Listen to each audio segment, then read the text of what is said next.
पंच परमेष्टि भगवान की। संत श्रोमणी आचार्य भगवान गुरुदेव श्री विद्यासागर जी महाराज की। पूज्य आचार्य श्री समय सागर जी महाराज की।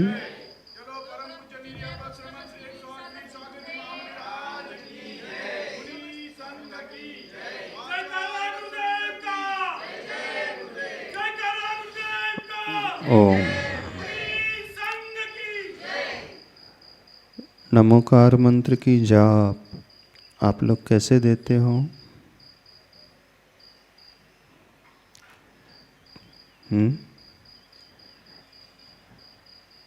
माला से फेरते हो, हाथ से देते हो?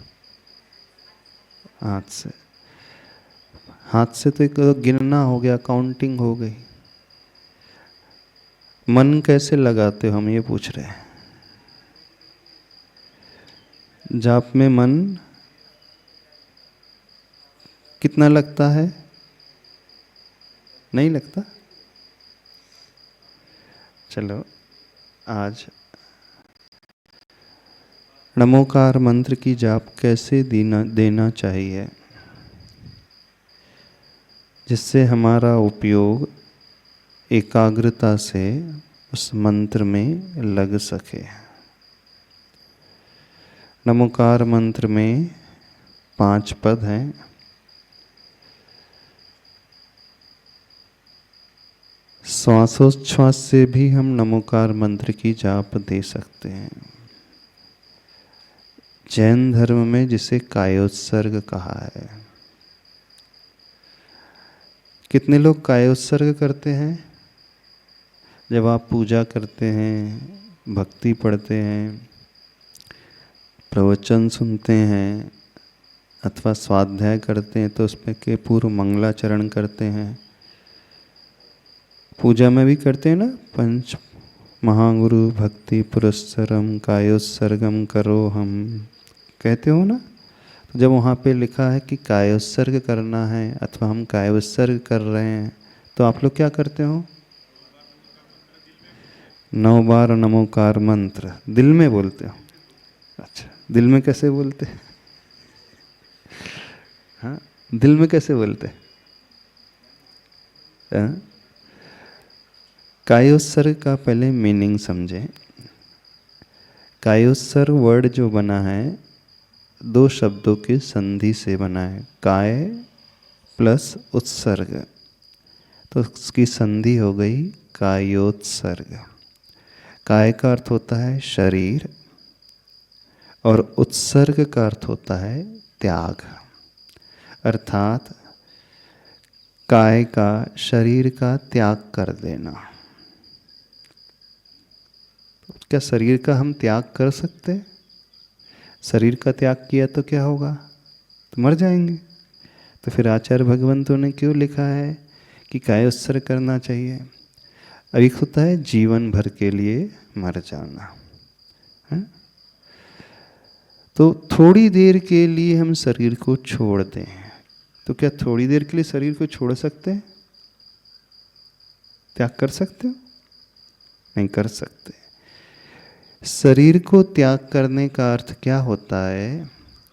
जैसे कोई जीव इस शरीर से निकल जाता है, प्राण निकल जाते हैं, तो क्या हो जाता है? शव हो जाता है, डेड बॉडी हो जाती है। तो उस डेड बॉडी में कोई मूवमेंट होता है? न हाथ में, न पैरों में, न शरीर में, कहीं मूवमेंट नहीं होता है। अब हम जब कायोत्सर्ग करें तो उस समय हमारा शरीर बिल्कुल कैसा हो जाए? एक शव की भांति हो जाए। शरीर को हम छोड़ नहीं सकते, लेकिन शरीर में जो हलन चलन हो रही है, मूवमेंट हो रहा है, उतनी देर के लिए इस शरीर को हम पूर्ण रूप से ऐसा बना दें जैसे एक डेड बॉडी होती है। क्या अर्थ है इसका? इसका अभिप्राय यह है कि हमारी बॉडी में हलन चलन क्यों होता है? हमारा ममत्व है, शरीर से मोह है। इस कारण हम हाथ उठाते हैं, खुजाने लगते हैं, बाल संवारने लगते हैं, चेहरा हिलाने लगते हैं, पलके झपकाने लगते हैं, लोगों से बात करने लगते हैं। उतनी देर के लिए शरीर से ममत्व का त्याग कर देना। काय का त्याग करने का अर्थ हुआ काय के प्रति जो अटैचमेंट है, मोह है, ममत्व है, उस ममत्व को हम छोड़ दें। तो ममत्व को छोड़ दें, उसका अर्थ क्या हुआ? शरीर जिस पोस्चर में है, जिस आसन में है, जैसे हैं, उसे एज इट इज उतने समय तक के लिए रखें। तो कितना समय? जितना समय 27 श्वासोच्छ्वास में लगता है इनिशियली, शुरुआत में। यानी सहज रूप से जो हमारी श्वासोच्छ्वास आ रही है और जा रही है, बिना किसी प्रयास के सहजता से श्वासोच्छ्वास को आने दे, जाने दे। न हमें अपने काय को, शरीर को हिलाना है, न हमें किसी शब्द का उच्चारण करना है, और न ही हमें अपने मन का प्रयोग करना है। सही तरीका जो होता है, मन, वचन और काय तीनों को एज इट इज छोड़ देना है। चला करके कोई प्रयोग न बॉडी का करना है, न उंगलियों को हिलाना है, जैसे हैं सो है। चला करके हम अपनी जिह्वा नहीं हिलाएंगे, कोई हम शब्द नहीं कहेंगे, कोई मंत्र भी नहीं पढ़ेंगे, और चला करके हम अपने मन में कोई थॉट्स भी नहीं लाएंगे, विचार भी नहीं लाएंगे। यानी उस 27 श्वासोच्छ्वास तक इस बॉडी को, इस वचन को और इस मन को जिस पोजीशन में है एज इट इज़ हम छोड़ देंगे। यानी ये जो प्रयास किया जाता है, ये अभ्यास किया जाता है, इस शरीर के प्रति जो गहरा राग सबके भीतर है, उस राग को तोड़ने के लिए। अच्छा आप बताओ, आपका सबसे ज़्यादा राग किससे है? आप सबसे ज़्यादा किसे चाहते हो? मम्मी पापा को? बताओ, पत्नी को कि पति को, किसको, कि बेटे को? किसे चाहते हो? व्यक्ति दूसरों को ज़्यादा नहीं चाहता है, वो सबसे ज़्यादा चाहता है तो अपने आप को चाहता है। और अपने आप को चाहने का अर्थ है सबसे ज़्यादा उसका मोह रहता है अपनी बॉडी से, कि 24 घंटे हर व्यक्ति सिर्फ शरीर के लिए ही जीता है ना? भोजन करोगे शरीर के लिए, नहाओगे धोगे शरीर के लिए, एक्सरसाइज करोगे शरीर के लिए, रेस्ट करोगे, सोओगे तो शरीर के लिए, पैसा कमाओगे तो स्वस्थ रहने के लिए। या तो व्यक्ति स्वयं के शरीर के लिए जीता है अथवा दूसरों के शरीर के लिए जीता है। जब फैमिली में आ जाता है, परिवार में आ जाता है, तो वो दूसरों के शरीर के लिए जीता है ना। माँ बच्चों के लिए जीती है, तो बच्चों की आत्मा के लिए जीती हो कि माँ बच्चों के शरीर के लिए जीते हो? बताओ। अच्छा, जितने माता पिता बैठे हैं, आप अपने बच्चों को चाहते हो? बच्चों से अटैचमेंट है? अच्छा, बच्चों की बॉडी से अटैचमेंट है कि उनकी आत्मा से अटैचमेंट है? सांगा, किससे अटैचमेंट है आपका? उसके शरीर से है कि उसकी आत्मा से अटैचमेंट है? आत्मा तो दिखती नहीं। यदि आप कहो कि आपका अटैचमेंट, आपका राग उसकी आत्मा से है, तो आत्मा तो सबकी एक जैसी होती है। चाहे आपके बच्चों में हो, चाहे पड़ोसी के बच्चे में हो, चाहे शत्रु के बच्चे में हो, चाहे चूहे के बच्चे में हो, चाहे बिल्ली के बच्चे में हो, आत्मा में कोई अंतर होता है? आत्मा सबकी एक जैसी होती है। जितने भी लिविंग बीइंग होते हैं, जितने भी जीव संसार में होते हैं, सबकी आत्मा एक जैसी, उसमें कोई डिफरेंस नहीं होता। जैसे करंट है, करंट में डिफरेंस होता है। इलेक्ट्रिसिटी में जो है करंट फ्लो होता है वायर के थ्रू, तो उसमें अंतर होता है। अंतर किस में होता है? बल्ब में होता है। 100 वाट का है, 1000 वाट का है, 10 वाट का है, 0 वाट का है, 15 वाट्स का, हेलोजन है, ट्यूबलाइट है, तो उसका शेप अलग है ना। लेकिन करंट में कोई अंतर होता है? उसी करंट से लाइट भी जलती है, उसी करंट से बल्ब भी जलता है, उसी करंट से आपका फैन भी चलता है, उसी करंट से टीवी भी है, फ्रिज भी है, सारे जो हैं इंस्ट्रूमेंट्स चलते रहते हैं। तो करंट का कोई रूप रंग नहीं होता, होता है? तो ऐसे ही आत्मा का कोई रूप रंग नहीं होता। तो शरीर में रहने वाली आत्मा हर एक जीव की एक जैसी है। तो आप आत्मा को चाहते हैं अपने बच्चों की?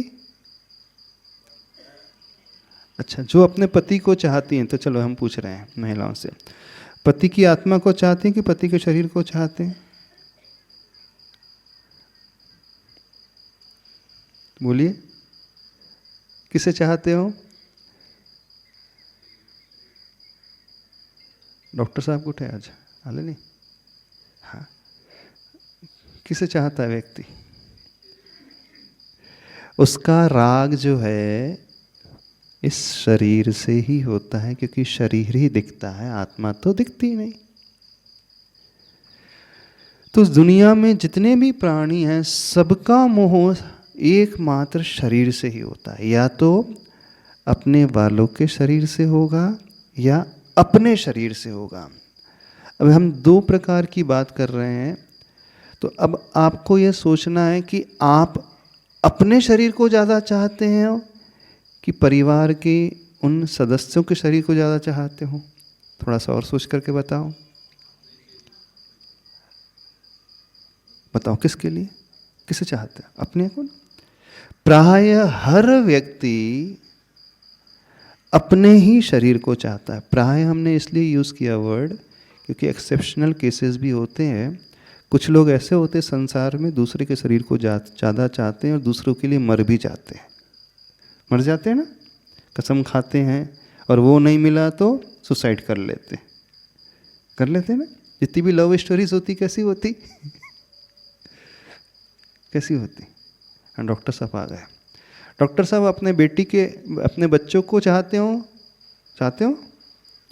तो बच्चों की आत्मा को चाहते हो कि उनके शरीर को चाहते हो? शरीर को। तो आत्मा तो नजर नहीं आती ना। हाँ, तो एक सबसे बड़ी बात हम समझना सीखें, व्यक्ति इसे ही नहीं समझ पाता है क्योंकि अनादिकाल से हर संसारी प्राणी का राग सबसे अधिक किसी से रहता है, तो एकमात्र इस फिजिकल बॉडी से ही रहता है। और उसी राग के कारण हर जीव पांचों ही पाप करता है। उसी राग के कारण वो गलत कार्य करने लगता है। उसी राग के कारण उसे विकल्प होने लगते हैं। उसी राग के कारण उसे टेंशन होने लगता है। उसी राग के कारण वो अपने आनंद को खोता है, वो आनंद से नहीं जी पाता। तो जैनाचार्यों ने एक बहुत अच्छी प्रोसेस बताई है। हम एकदम से संपूर्ण राग को नहीं तोड़ सकते, कोई भी नहीं तोड़ सकता, इवन मुनि महाराज भी नहीं तोड़ सकते। श्रावक तो छोड़ दो, जो साधु होते हैं वह भी नहीं छोड़ सकते। तो आचार्य भगवान ने एक बड़ी अच्छी प्रक्रिया बताई है। हमें क्या करना है, बहुत छोटे स्तर से शुरू करना है, एक छोटी सी प्रैक्टिस, छोटा सा अभ्यास। और वह अभ्यास है, उन्होंने बताया, कायोत्सर्ग के रूप में। क्या अर्थ हुआ कि हम थोड़ी थोड़ी देर के लिए इस शरीर के प्रति जो गहरा राग मौजूद है उसे हम तोड़ने की कोशिश करें। तो कैसे होता है वो कायोत्सर्ग? हम 27 श्वासोच्छ्वास तक इस शरीर को कुछ भी नहीं करेंगे। शरीर में जो भी हो रहा हो एज इट इज़ हम सिर्फ जानेंगे और देखेंगे, ना इसे हिलाएंगे ना डुलाएंगे। यदि इस शरीर में मच्छर भी बैठा है, मच्छर भी काट रहा है, तो उसे भी नहीं उड़ाएंगे। चाहे कितने भी उपसर्ग हो रहे हों, गर्मी लग रही हो, सर्दी लग रही हो, कैसे भी परिस्थिति हो, हम उसे सहन करेंगे। देखो, जो मुनिराज होते हैं, बड़े बड़े साधक होते हैं, भीषण उपसर्गों को कैसे सहन कर लेते हैं। गजकुमार मुनिराज के सिर के ऊपर जलती हुई सिगड़ी रख दी गई, फिर भी वो ध्यान से नहीं डिगे। 5 पांडव जो मुनि महाराज थे, जब वो तपस्या कर रहे थे तो उनके शरीर में आभूषण पहना दिए गए। कौन से आभूषण जानते हो? लोहे के आभूषण, हथकड़ी, बेड़ियाँ। कैसे? एकदम भट्टी में सुर्ख लाल करके वो हथकड़ी लोहे की गरम गरम, पैरों में वो पहना दी गई बेड़ियाँ। फिर भी वे पांचों ही पांडव मुनि महाराज ध्यान से विचलित नहीं हुए। कैसे नहीं हुए? क्यों नहीं हुए? इसलिए नहीं हुए क्योंकि उन्हें वह भेद विज्ञान हो गया था। उनका सारा ध्यान अपनी आत्मा की ओर था और उस शरीर की ओर नहीं था। यानी उन्होंने उस शरीर के राग को तोड़ दिया था। तो उस राग को तोड़ने का अभ्यास होता है काय उत्सर्ग के माध्यम से। जो व्यक्ति धीरे धीरे प्रैक्टिस करने लगता है, पहले 27 श्वासोच्छ्वास, फिर धीरे धीरे वो 5 मिनट भी बैठ सकता है, फिर 10 मिनट भी बैठ सकता है, फिर आधे घंटे भी, फिर 1 घंटे भी, फिर वो अभ्यास करते करते दिन भर भी बैठ सकता है। तो वो जो मुनिराज थे चौथे काल में, वो ऐसे ही शरीर से ममत्व को त्याग देते थे। अब हमारा मन तो है, हमारे मन में तरह तरह के विचार आते ही रहते हैं, तो फिर हम उसे संसार से और शरीर से मोह तोड़ करके कहाँ लगाएं? तो आचार्य भगवान कहते हैं अपनी आत्मा में लगाएं। हमारी बात समझ में आ रही? नहीं समझ में आ रही? तो जब आपसे कहा जाता है कायोत्सर्ग करना है, तो आपको क्या करना है? उस 27 श्वासोच्छ्वास तक शरीर को भी हिलाना डुलाना नहीं है, कुछ कहना भी नहीं है, और चला करके मन में कुछ सोचना भी नहीं। तो कैसे संभव होगा? तो वह ऐसे संभव होगा सहजता से अपनी श्वासोच्छ्वास को आते हुए और जाते हुए सिर्फ देखना है। अब जिनका अभ्यास नहीं रहता है, तो फिर आचार्य भगवान कहते हैं ठीक है, आप उसमें अपना मन नहीं टिका पाते हो, तो उन्होंने एक आपके लिए आलम्बन दे दिया। उस नमोकार मंत्र को 27 श्वासोच्छ्वास में एडजस्ट कर लो। तो कैसे करना है? यानी एक नमोकार मंत्र में कितनी श्वासोच्छ्वास हो जाए हमारी? 3। तो कैसे करना है? जब हम नमो अरिहंताणम का चिंतन कर रहे हैं, कह नहीं रहे, बोल नहीं रहे, उच्चारण नहीं करना, यानी सहज रूप से नमो अरिहंताणम। तो जब श्वास भीतर आ रही हो उस समय नमो अरिहंताणम का चिंतन। फिर श्वास बाहर निकलती है, तो जब श्वास बाहर निकले उस समय नमो सिद्धाणम। यानी एक श्वास में कितना क्या हो गया? नमो अरिहंताणम, नमो सिद्धाणम। फिर दूसरी श्वास जब भीतर जाए नमो आयर्याणम। फिर वो श्वास बाहर आए नमो उवज्झायाणम। तो 2 श्वासोच्छ्वास हो गई। फिर जब तीसरी श्वास अंदर जाए तो नमो लोए। फिर वो श्वास बाहर आए तो सव साहूणम। तो एक नमोकार मंत्र में कितनी श्वासोच्छ्वास हो गई? 3। तो ऐसे 9 नमोकार मंत्र में कितनी हो जाएंगी? 27। तो जहाँ जिनवाणी में लिखा रहता है कि एक कायोत्सर्ग करना है, तो साधारण रूप से कह दिया जाता है कि 9 बार नमोकार मंत्र पढ़ो। पर मूल उद्देश्य 9 बार नमोकार मंत्र पढ़ने का नहीं है। वहाँ पर मेन पर्पस क्या है?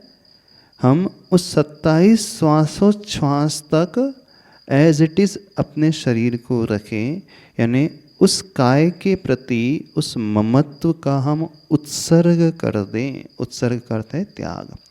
इस शरीर के प्रति उतने समय तक हम मोह को, ममत्व को त्याग दें। क्योंकि हम हाथ पैर हिलाते हैं, कुछ कहते हैं, खुजाते हैं, मच्छर भगाते हैं, तो हमारा शरीर से सबसे ज़्यादा मोह होता है।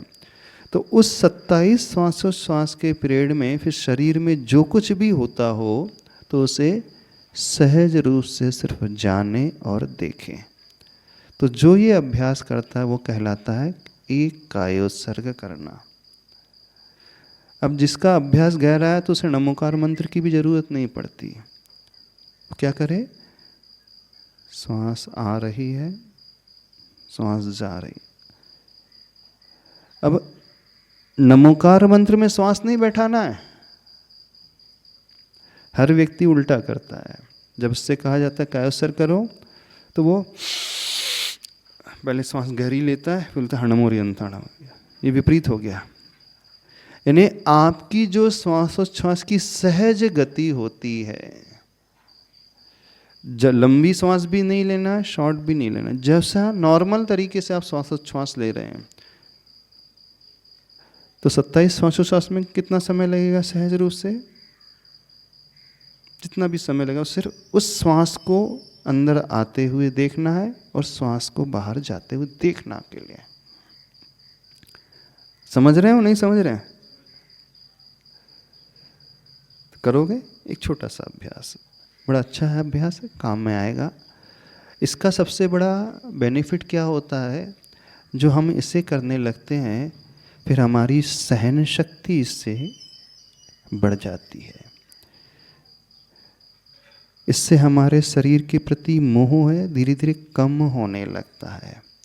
और सबसे बड़ी बात, हमारे भीतर एक ज्ञाता दृष्टा का भाव पैदा होता है, साक्षी भाव पैदा होता है।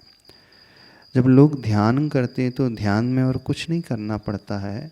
सामायिक जो करते हैं साधु महाराज, और कुछ नहीं, उस सामायिक अथवा ध्यान की अवस्था में वे एकदम सहज हो जाते हैं, विचारों से भी रहित। जो हो रहा है उसे होने देते हैं। अपने मन में उठने वाले विचारों को वो चला करके लाते नहीं हैं, जागृत रहते हुए उन विचारों को सिर्फ देखते हैं। तो जब हम ऐसा अभ्यास करने लगते हैं तो एक बहुत रिलैक्स्ड फील करते हैं। इससे हमारी एनर्जी बहुत बढ़ती है, सारी अंदर की थकान निकल जाती है, सारे विकल्प शांत होने लगते हैं। जिन्हें टेंशन होता है, बहुत चिंता होती है, डर लगता है, उन्हें और कुछ नहीं करना चाहिए, सिर्फ अपना ध्यान अपने ही श्वासोच्छ्वास की ओर केंद्रित करना चाहिए। वैसे कायोत्सर्ग हम करा नहीं सकते, कायोत्सर्ग तो स्वयं करना होता है, क्योंकि जब हम कराएंगे तो उस समय हमारा कायोत्सर्ग नहीं होगा, क्योंकि हम तो आप लोगों को कुछ उपदेश दे रहे हैं, समझा रहे हैं। कायोत्सर्ग में कौन सी स्टेज होती है? सिर्फ होने की, टू बी, बस होना, उसका सिर्फ एग्जिस्टेंस, अस्तित्व होना, कंटिन्यूटी में होने का। यहाँ करना कुछ नहीं होता है, यहाँ डूइंग जो क्रिया है वो नहीं होती है, सिर्फ बीइंग क्रिया होती है। बीइंग जब हम समझते हो ना इंग्लिश में, बीइंग का अर्थ है होना, बस सहज रूप से होना। हमें मन से भी कुछ नहीं करना है, वचन से भी कुछ नहीं करना है, और काय से भी कुछ नहीं करना है। पूर्ण ज्ञाता दृष्टा का भाव लाते हुए सिर्फ सहज रूप से जो श्वासोच्छ्वास आ रही है, जा रही है, बिना किसी प्रयास के उसे सिर्फ जानना और देखना है। कर पाओगे? आसन में बैठो, या तो आंखें बंद कर सकते हो अथवा नासाग्र दृष्टि, जैसे तीर्थंकर भगवान की दृष्टि होती है ना, वैसे रख सकते हो।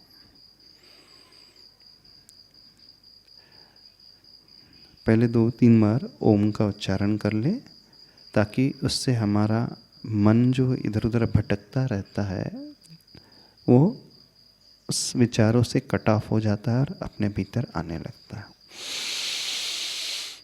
ओम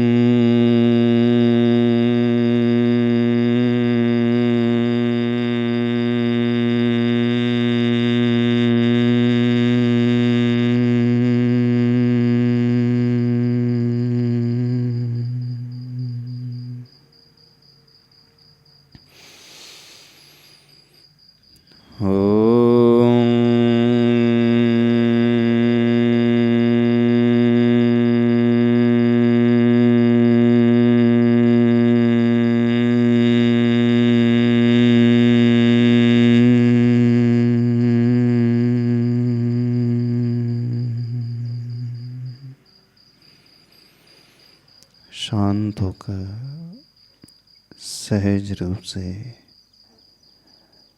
सारा ध्यान अपनी श्वासोच्छ्वास की ओर लाएं। शरीर को एकदम रिलैक्स छोड़ दें।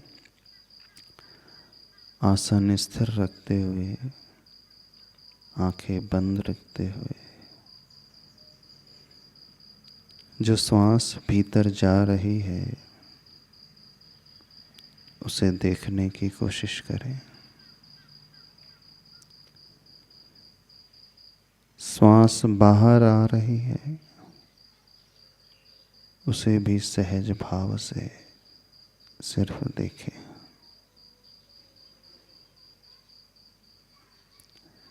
भीतर जाती हुई श्वास में नमोकार मंत्र के प्रथम पद को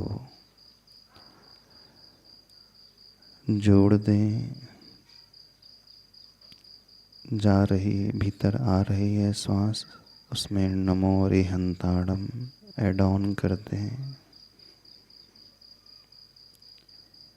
श्वास बाहर जा रही है, उसमें नमो सिद्धाणम। पुनः भीतर जाती हुई श्वास में नमो आयर्याणम। बाहर आती हुई श्वास में नमो वज्रयाणम। पुनः नमो लोई और बाहर आती हुई श्वास में सव्वसाहूढ़म। इस प्रकार एक नमोकार मंत्र में 3 श्वासोच्छ्वास हो जाती है। न शरीर को हिलाना है, न जिह्वा को हिलाना है, मुख से उच्चारण भी नहीं करना है।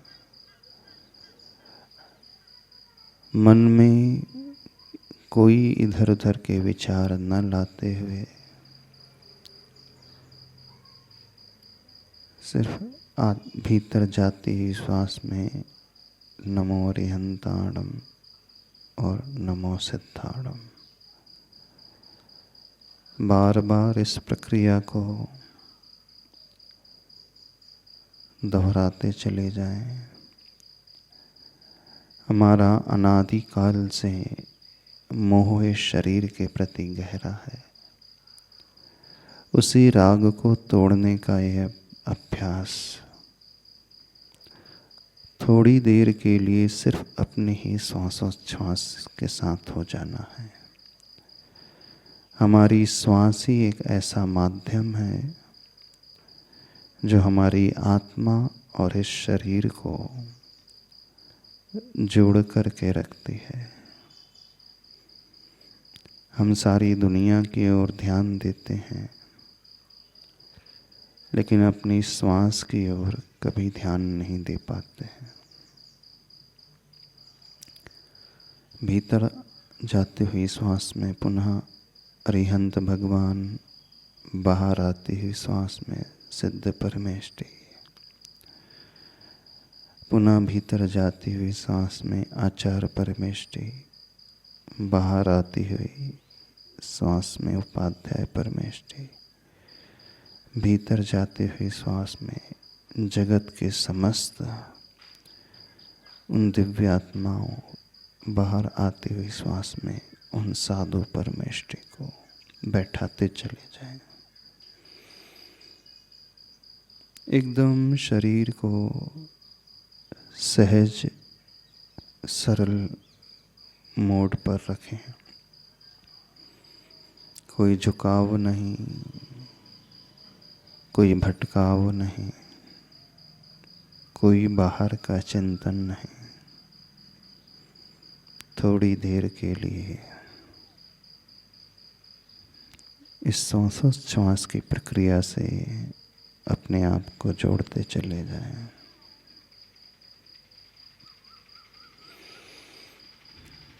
हम गहरी सांस लें। ओम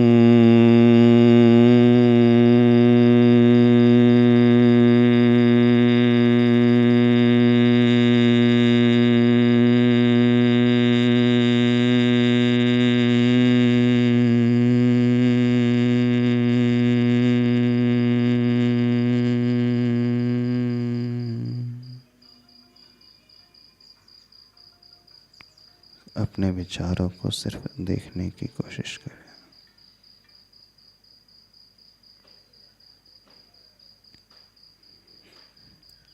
दोनों हाथ जोड़े हृदय की निकट लाएं।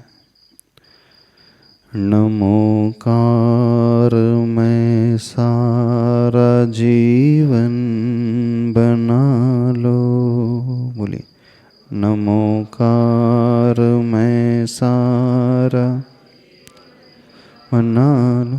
नमोकार से चेतना को सजा लो।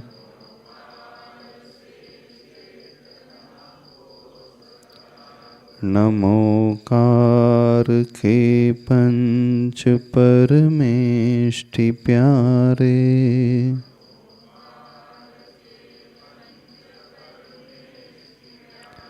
भरे शुद्ध भावों से जग में है न्यारे।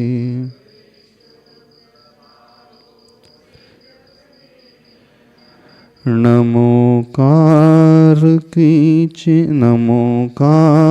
से चेतना को सजा लो।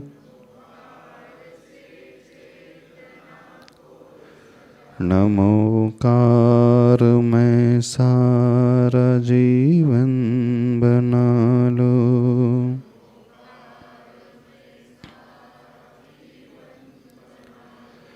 रहे ज्ञान ही ज्ञान में मेरा ध्यान। में मेरा ध्यान। नमोकार सब दुख हर ले महान।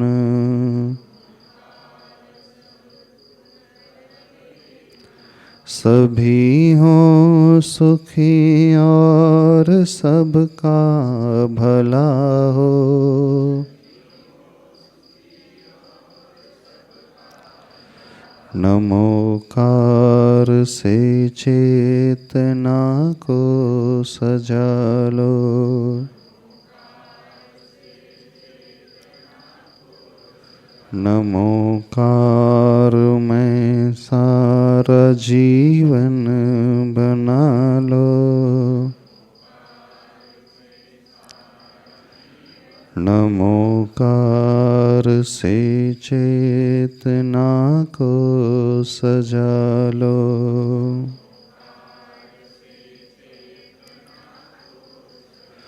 न तन में हो रोग न मन में अशांति। हो सारे जहाँ में परम शांति शांति।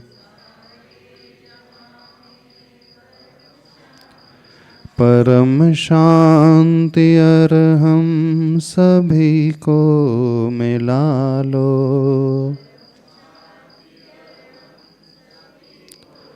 नमोकार से चेतना को सजा लो।